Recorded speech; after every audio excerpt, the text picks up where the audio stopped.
श्री हरि शरणम करुणा सागर, भक्तों के संकट मिटाने वाले, विष्णु वासुदेव लक्ष्मीनाथ, त्रिलोकी के रक्षक कहलाने वाले। हे नारायण, आप त्रिलोक के स्वामी हैं। आपकी भक्ति से ही जीवन में सुख शांति और मोक्ष प्राप्त होता है। आप सदा भक्तों के रक्षक और पापों के नाशक और धर्म के संरक्षक हैं। सप्त ऋषियों के वचनों से गूंजता आकाश, शंखनाद में छिपा धर्म का साक्षात प्रकाश। तिला एकादशी का यह पावन प्रसंग ले चलेगा हमें भक्ति की ओर, जहाँ सुखद अनंत धर्म महल की पवित्रता मानो समस्त ब्रह्मांड का केंद्र बन चुकी है। युधिष्ठिर महाराज का रथ जैसे ही महल के द्वार पर आकर रुका, एक दिव्य प्रकाश ने समस्त वातावरण को आलोकित कर दिया। महल के आंगन में भगवान श्री कृष्ण अपने अद्भुत तेज और मुस्कान के साथ विराजमान है। उनकी उपस्थिति से ऐसा लगता है कि मानो समय थम गया हो और समस्त सृष्टि उनके चरणों में नतमस्तक हो। युधिष्ठिर महाराज ने अपने मन की गहरी जिज्ञासाओं को लेकर भगवान श्री कृष्ण के चरणों में शीश झुकाया। अब उनके मन में यह प्रश्न था कि षटतिला एकादशी का क्या महत्व है और इसे मनाने का सही मार्ग क्या है। अब भगवान श्री कृष्ण ने अपनी मधुर वाणी में मुस्कुराते हुए कहा कि हे धर्मराज, षटतिला एकादशी केवल एक व्रत ही नहीं बल्कि आत्मा को शुद्ध करने का मार्ग है। इसके पीछे छुपे गुण रहस्य को सुनो और इसे अपने जीवन में धारण करो। अब भगवान के मुख से निकलने वाले शब्द मानो अमृत की धारा बनकर बहने लगे। सभी देवता, ऋषि, मुनि और युधिष्ठिर महाराज भगवान की इस पावन कथा को सुनने के लिए एकाग्र होकर बैठ गए। और वहीं से आरंभ होती है षटतिला एकादशी की महिमा और कथा, जो भक्ति, दान और आत्मा शुद्धि का संदेश देती है। एक बार युधिष्ठिर महाराज ने पूछा कि हे जगन्नाथ, हे श्री कृष्ण, हे आदिदेव, हे जगपते, माघ मास के कृष्ण पक्ष में कौन सी एकादशी आती है। भगवान श्री कृष्ण ने कहा कि हे राजन, माघ मास के कृष्ण पक्ष की एकादशी षटतिला नाम से विख्यात है। सब पापों को हरण करने वाली एकादशी की कथा मुनि श्रेष्ठ पुलत्स्य ने दलभ्य मुनि को कही थी। अब वह कथा तुम भी सुनो। एक बार दलभ्य मुनि ने पूछा कि हे मुनिवर, मृत्यु लोक में रहने वाला हर एक जीव पाप कर्म में रत है। उन्हें नरक यातना से बचाने के लिए कौन सा उपाय है? कृपया आप वह कथन कहे। तब पुलत्स्य कहने लगे कि हे महाभाग, आपने लोक हित के लिए अच्छा सवाल पूछा है, तो सुनो। माघ मास में मनुष्य को स्नान करके इंद्रियों को संयम में रखकर काम, क्रोध, अहंकार, लोभ और निंदा का त्याग करना चाहिए। देवाधिदेव भगवान का स्मरण करते हुए पानी से पैरों को धोकर भूमि पर गिरा हुआ गाय का गोबर इकट्ठा करके उसमें तिल और कपास मिलाकर 108 पिंड बनाने चाहिए। माघ मास में आद्रा मूल नक्षत्र आते ही कृष्ण पक्ष की एकादशी का व्रत धारण करें। स्नान से पवित्र शुद्ध भाव से श्री विष्णु भगवान की पूजा करें। अपराध क्षमा के लिए श्री कृष्ण का नाम उच्चारण करें। रात में होम जागरण करें और श्री हरि की पूजा करें। बारंबार श्री कृष्ण के नाम के साथ कुम्हड़, नारियल और बीजों के फल अर्पण करें। विधि पूर्वक अर्घ दे। दूसरी सामग्री का अभाव हो 100 सुपारियों का भी उपयोग करके पूजन और अर्घ दिया जा सकता है। और अर्घ देते समय इस तरह कहें कि हे भगवान, आप बड़े दयालु हैं। हे पुरुषोत्तम, हम इस संसार सागर में डूब रहे हैं, कृपया आप प्रसन्न हो। हे विश्व भावन, आपको हमारा वंदन है। हे कमल नयन, हम आपको प्रणाम करते हैं। हे महापुरुष, हे सभी के पूर्वज, आपको प्रणाम है। हे जगपते, लक्ष्मी जी के साथ आप इस अर्घ को स्वीकार कीजिए। इसके बाद ब्राह्मणों की पूजा करके उन्हें पानी से भरा घड़ा देना चाहिए। साथ में छाता, चप्पल और वस्त्र भी अर्पण करने चाहिए। इस दान द्वारा भगवान श्री कृष्ण प्रसन्न हो, ऐसा कहते हुए दान करना चाहिए। अपनी परिस्थिति के अनुसार श्रेष्ठ ब्राह्मण को काली गाय दान में देनी चाहिए। हे दिव्य श्रेष्ठ विद्वान पुरुष ने तिल से भरा हुआ पात्र दान करना चाहिए। तिल के दान से व्यक्ति हजारों वर्ष स्वर्ग में वास करता है। इस दिन हमें तिल से स्नान करना चाहिए, तिल का उपटन लगाना चाहिए, तिल का हवन करना चाहिए, तिल डाला हुआ जल पीना चाहिए, तिल दान करना चाहिए, तिल का भोजन में उपयोग करना चाहिए। इस प्रकार 6 कार्यों में तिल का उपयोग करने से सठ तिला एकादशी माना जाता है, जो पापाहारिणी है। एक बार सठ तिला एकादशी की महिमा सुनने देवर्षि नारद भगवान श्री कृष्ण के पास आए। तब भगवान श्री कृष्ण ने कहा कि एक ब्राह्मण स्त्री थी। वह ब्रह्मचर्य का पालन करते हुए भगवान की आराधना करती थी। अनेक प्रकार की तपस्याओं के कारण वह बहुत दुर्लभ हो गई थी। उसने बहुत दान दिए, परंतु उसने ब्राह्मण और देवताओं को अन्न दान नहीं किया था। अनेक प्रकार के व्रत और तपस्या करने से वह शुद्ध हो गई थी, परंतु भूखे लोगों को उसने कभी भी अन्नदान नहीं किया था।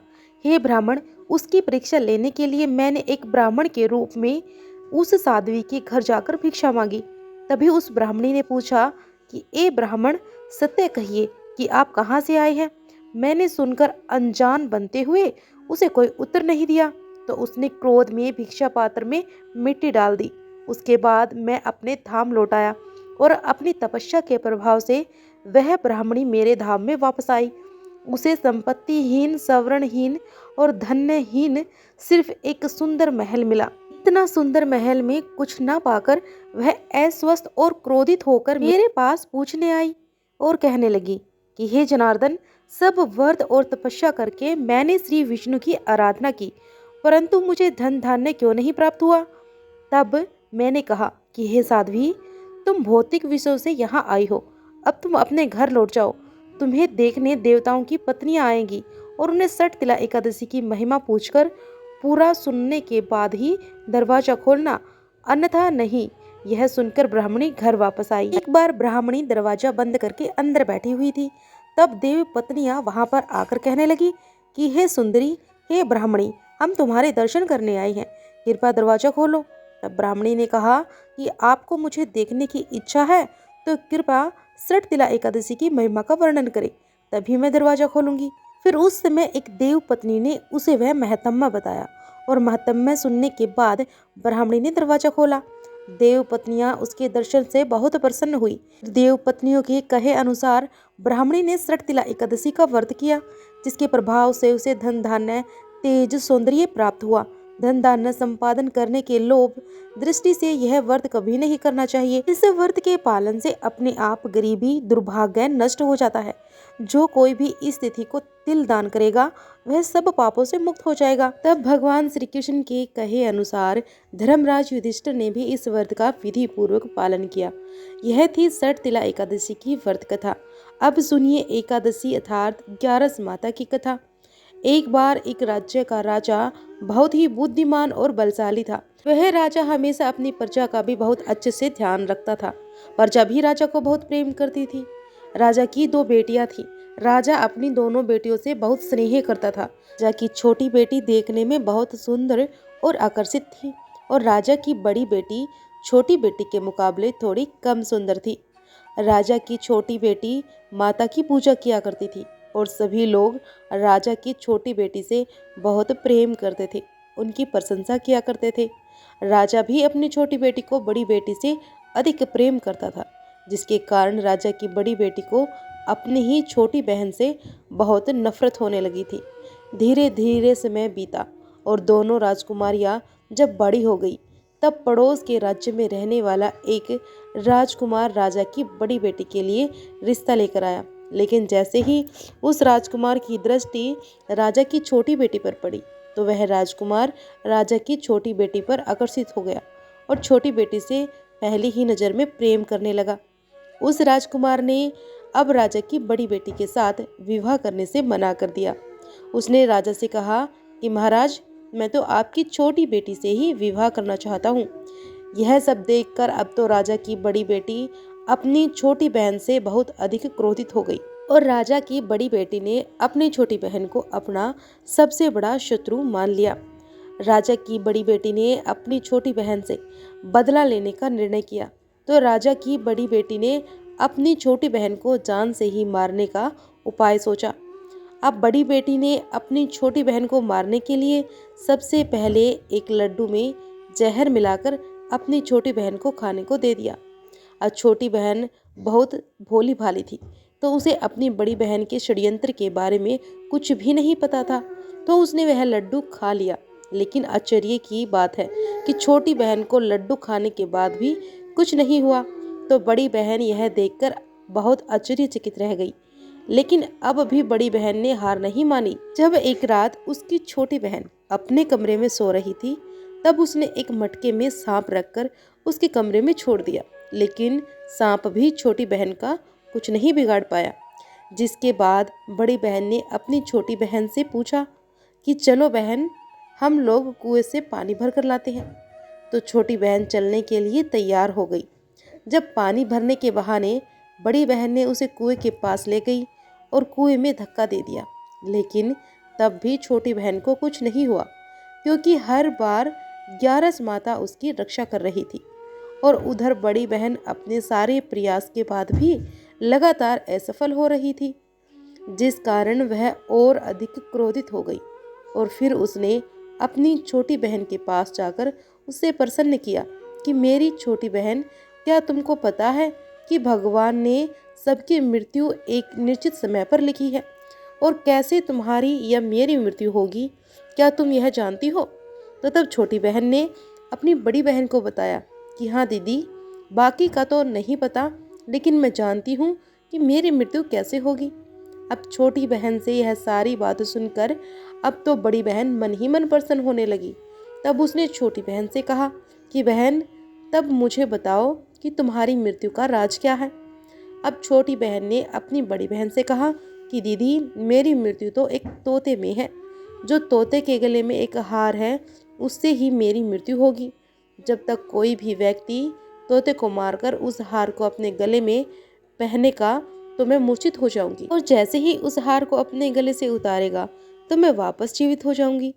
अपनी छोटी बहन की मृत्यु का रहस्य जानकर अब तो बड़ी बहन बड़ी खुश हुई, और अब उसने अपनी छोटी बहन को मारने के लिए उस पालतू तोते को ढूंढना शुरू कर दिया। इधर छोटी बहन को इस बात का आभास हो गया था कि कोई तो है जो उसकी जान लेना चाहता है, जिसके लिए एक रात वह अपने पिताजी के पास गई और उसने अपने पिताजी से कहा, पिताजी, मेरी मृत्यु होने के बाद आप मुझे जलाना मत। आप मुझे अपनी पुराने वाली हवेली में एक पलंग पर लिटाकर छोड़ दीजिएगा। अपनी छोटी बेटी की यह बातें सुनकर राजा बड़ा आश्चर्यचकित हो गया। लेकिन राजा ने अपनी छोटी बेटी से पूछा कि बेटी, तुम यह क्या बातें कर रही हो? तब राजा की छोटी बेटी ने बताया कि पिताजी, समय किसी के लिए नहीं रुकता, क्या पता कब किसको क्या हो जाए, इसका किसी को कुछ नहीं पता। तब राजा ने उससे कहा कि तुम ऐसी बातें क्यों करती हो? 2-3 दिन बाद तो तुम्हारा विवाह होना है। लेकिन छोटी बेटी ने अपने पिताजी को ऐसा ही करने पर मजबूर कर दिया और उनसे वचन भी ले लिया। तब राजा ने अपनी छोटी बेटी की बात स्वीकार कर ली, और फिर समय आने पर 2-3 दिन के बाद जब विवाह का समय आया, तब राजकुमार बारात लेकर राजा के घर आया। अब राजकुमार और राजा की छोटी बेटी के विवाह की रस्में भी शुरू हो गई। इधर जैसे ही राजा की छोटी बेटी राजकुमार के साथ फेरे लेने के लिए तैयार हुई, तो उसकी बड़ी बहन अपनी छोटी बहन के कमरे में जाकर उसके तोते को पकड़ लेती है और उसे जान से मार देती है। अब तोते के गले में जो हार था, उसको उसने अपने गले में पहन लिया। उधर जैसे ही बड़ी बहन ने उस हार को अपने गले में पहना, तो उधर छोटी बहन, जो केवल 3 फेरे ही ले पाती है, वहीं पर बीच रास्ते में गिरकर बेहोश हो जाती है। जिसके बाद राजा ने बड़े बड़े हकीम वैद्य को बुलाया और अपनी बेटी का इलाज करने के लिए कहा। अब राजा की बात सुनकर जब वैद्य ने छोटी बेटी को देखा, तो राजा को बताया कि महाराज, आपकी छोटी बेटी ना तो जीवित है और ना ही मरी हुई है। ऐसा तो मैं पहली बार देख रहा हूँ। अब राजा ने वैद्य और हकीम को यह बात बाहर बताने से मना कर दिया और उनसे कहा कि अगर तुमने यह बात किसी को बाहर बताई तो हम तुमको फांसी पर लटका देंगे। अब राजा ने अपनी छोटी बेटी को पुराने महल में ले जाकर एक पलंग पर लिटा दिया और फिर वहां पर कुछ सैनिकों को तैनात कर दिया। जिसके बाद राजा वापस अपने महल में आ गया और इधर राजा की बड़ी बेटी अपने पिताजी के पास आई और कहने लगी कि पिताजी, अगर यह विवाह संपन्न नहीं हुआ तो आपकी इज्जत का क्या होगा? जरा सोचिए, अगर आप कहें तो मैं आपकी इज्जत बचाने के लिए इस राजकुमार से विवाह करने के लिए तैयार हूँ। अब राजा अपनी बड़ी बेटी के षड्यंत्र के बारे में कुछ भी नहीं जानता था, तो उसने अपनी बड़ी बेटी की बात मान ली।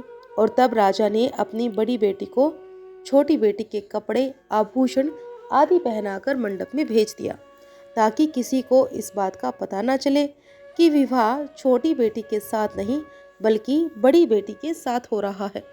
लेकिन राजकुमार यह जान गया था कि यह तो राजा की छोटी बेटी नहीं है, बल्कि यह राजा की बड़ी बेटी है। अब राजकुमार ने राजा की बड़ी बेटी से विवाह करने से मना कर दिया।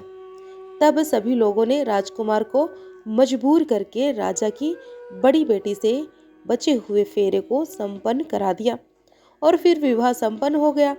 जिसके बाद राजकुमार राजा की बड़ी बेटी को अपने महल में ले गया और विवाह होने के बाद राजकुमार ने उससे ना तो बातें करता, ना ही उसे पसंद करता था, ना ही उसके आसपास जाता था। अब राजकुमार ने तो यह फैसला भी कर लिया था कि चाहे कुछ भी हो जाए, वह अपनी प्रेमिका को ढूंढकर ही रहेगा और जानकर रहेगा कि उसके साथ क्या हुआ था। फिर एक दिन राजकुमार अपने घोड़े पर सवार होकर राजा के पुराने महल के पास पहुंच गया, जहां पर उसने कुछ सैनिकों को देखा। अब महल के पास पहुंचकर राजकुमार ने जब महल को ध्यान से देखा तो वह समझ गया कि यह तो हमारे ससुर जी का ही महल है। तब राजकुमार ने सैनिकों से पूछा कि तुम लोग यहाँ क्या कर रहे हो और इस महल के अंदर उस पलंग पर कौन लेटा है। जिसके बाद राजा के सैनिकों ने बताया कि यहाँ पर राजा की छोटी बेटी लेटी है। अब यह सुनकर राजकुमार तो बड़ा प्रसन्न हुआ और वह तुरंत अपनी प्रेमिका के पास पहुंच गया, उसकी सेवा करने लगा। अब जैसे ही रात हुई तो राजा की छोटी बेटी उठकर खड़ी हो गई। अब तो राजकुमार यह सब देखकर और भी खुश हो गया और उसने अपनी प्रेमिका से पूछा कि तुम यहाँ क्या कर रही हो और तुम मेरे साथ मेरे घर चलकर रहो, तुमने विवाह बीच में से अधूरा क्यों छोड़ दिया। तब राजकुमारी ने राजकुमार को सारी बातें बता दी कि मेरी जान एक तोते में बसती थी और यह बात मैंने सिर्फ अपनी बड़ी बहन को बता दी थी। मुझे पता है कि उसने ही मुझे मारने का प्रयास किया था। उसके पास एक हार है जिसको वह सुबह पहन लेती है और रात को उतार देती है। जब तक वह हार को पहने रखती है तब तक मैं मूर्छित रहती हूँ। जैसे ही वह हार को उतार देती है तो मैं जीवित हो जाती हूँ और जब तक मेरी बड़ी बहन के पास वो हार रहेगा तब तक मैं ऐसे ही जीवित और मूर्छित होती रहूँगी। अगर मेरी बड़ी बहन के पास जो हार है वह मेरे हाथ लग जाए तो मैं हमेशा के लिए जीवित हो जाऊंगी। सारा रहस्य जानकर राजकुमार ने छोटी राजकुमारी के साथ ही रहने का निर्णय ले लिया और उसने अपने बचे हुए सारे फेरे उस पलंग पर लेटी हुई छोटी राजकुमारी के साथ पूरे कर लिए और अपना विवाह भी पूर्ण कर लिया। वह वहीं पर रहने लगा और देखते ही देखते समय बीतने पर कुछ ही दिनों में छोटी राजकुमारी गर्भवती हो गई। एक दिन राजकुमार को किसी काम से बाहर जाना पड़ा। तब राजकुमारी के पेट में बहुत तेज से दर्द उठा, जिसके बाद उसने एकादशी माता का आह्वान किया। जिसके बाद वहां पर माता प्रकट हुई। उन्होंने उसका प्रसव कराकर उसे प्रसव पीड़ा से मुक्ति दिलाकर एक पुत्र की प्राप्ति करवाई और वहीं पर अचानक से तभी राजकुमार भी आ गया। अब राजकुमार ने ग्यारस माता को देखा तो वह आश्चर्यचकित हो गया और उसने तुरंत ग्यारस माता को प्रणाम किया। ग्यारस माता ने राजकुमार से कहा कि जब तुम्हारा पुत्र 5 वर्ष का हो जाएगा तब तुम अपनी पत्नी का हार इसके गले में डाल देना। और देखते ही देखते राजकुमार और राजा की छोटी बेटी का पुत्र 5 वर्ष का हो गया। तो राजकुमार अपने बेटे से कहने लगा कि बेटा, मैं कुछ काम से बाहर जा रहा हूँ, तुम अपनी माता का ध्यान रखना। ऐसा कहकर वहाँ से वह चला गया। लेकिन जब राजकुमार वहाँ से बाहर जा रहा था तब बड़ी बहन के सैनिकों ने उसे देख लिया और बड़ी बहन को जाकर सारी बातें बता दी। इसके बाद बड़ी बहन ने अपनी छोटी बहन के पुत्र का अपहरण करवा लिया और उसको मरवा दिया। अब छोटी बेटी के पुत्र के 2 टुकड़े उसने करवा दिए। पहला टुकड़ा चक्के के पास छुपा दिया और दूसरा अपने पलंग के नीचे छुपा दिया। लेकिन ग्यारस माता अपने भक्तों को किसी भी कष्ट में नहीं देख सकती। तो वह अपने भक्त का दुख दूर करने के लिए एक भिखारिन का रूप धरकर बड़ी बहन के पास गई। जिसके बाद वह वहां पर भिक्षा मांगने लगी तो बड़ी बहन ने अपने नौकरों से कहा कि जाकर भिक्षा दे दो। लेकिन जैसे ही नौकर ग्यारस माता को भिक्षा देने के लिए आए तो माता ने उन्हें मना कर दिया और माता कहने लगी कि मैं तो तुम्हारी महारानी से ही भिक्षा लूंगी। इसके बाद बड़ी बहन खुद आकर ग्यारस माता को भिक्षा देने लगी। तब माता एक बिल्ली का रूप धरकर उसके कमरे में चली गई और वहां पर छोटी बेटी के पुत्र के दोनों टुकड़ों को उन्होंने आपस में जोड़ दिया और टुकड़े जुड़ते ही वह राजकुमार वापस जीवित भी हो गया। तब ग्यारस माता उस नन्हे बालक को वापस लेकर आ गई। अब तक ग्यारस माता ने राजकुमार को सारा रहस्य समझा दिया था। अब राजकुमार अपने बेटे को लेकर बड़ी राजकुमारी के पास गया और कहने लगा कि अगर तुम इसका ध्यान अच्छे से रखोगी तभी मैं तुमसे बात करूंगा। अब वह नन्हा बालक बड़ी राजकुमारी के पास रहने लगा। एक दिन राजकुमार अपने बच्चे से कहने लगा कि बेटा, आज तुम अपनी माँ से उसके गले का हार मांग लेना। अपने पिता की बात मानकर नन्हा राजकुमार अपनी माँ के पास गया और कहने लगा कि माँ, मुझे तुम्हारा हार चाहिए। अब यह सुनकर बड़ी राजकुमारी पहले तो बहुत क्रोधित हुई, पर उसे याद आया कि राजकुमार ने कहा था कि अगर मैं इस बच्चे का ध्यान अच्छे से रखूंगी तो वह मुझसे बातें करेगा। जिस कारण उसने अपने गले में पहना हुआ हार उतारा और वह हार उस बालक को दे दिया और बालक ने वह हार तुरंत ले जाकर अपने पिता को दे दिया। तभी राजकुमार अपने बेटे को लेकर वहां से जाने लगा और अपनी पत्नी से कहने लगा कि मैं आज शाम को तुम्हारे साथ आकर खाना खाऊंगा। अब ऐसा कहकर वह अपने बेटे को लेकर वहां से चला गया। जिसके बाद वह सीधा राजा के पास गया और उन्हें सारी बातें सच सच बता दी। अब राजा अपनी बड़ी बेटी की सारी करतूतें सुनकर बहुत ही क्रोधित हुआ और साथ ही उन्होंने अपनी ही परवरिश पर भी दोष लगाया और इसके अलावा राजकुमार और अपनी छोटी बेटी के साथ रहने के लिए आदेश दे दिया। इस प्रकार ग्यारस माता की कृपा से राजकुमार और राजा की छोटी बेटी अपने पुत्र के साथ सुखपूर्वक रहने लगी। तो प्रेम से बोलिए एकादशी माता की जय हो, लक्ष्मी नारायण की जय हो। आप सभी को यह कथा कैसी लगी हमें कमेंट बॉक्स में अवश्य बताएं। अगर आप हमारे चैनल पर नए हैं तो जल्दी से हमारे चैनल को सब्सक्राइब जरूर कीजिएगा। हर हर महादेव।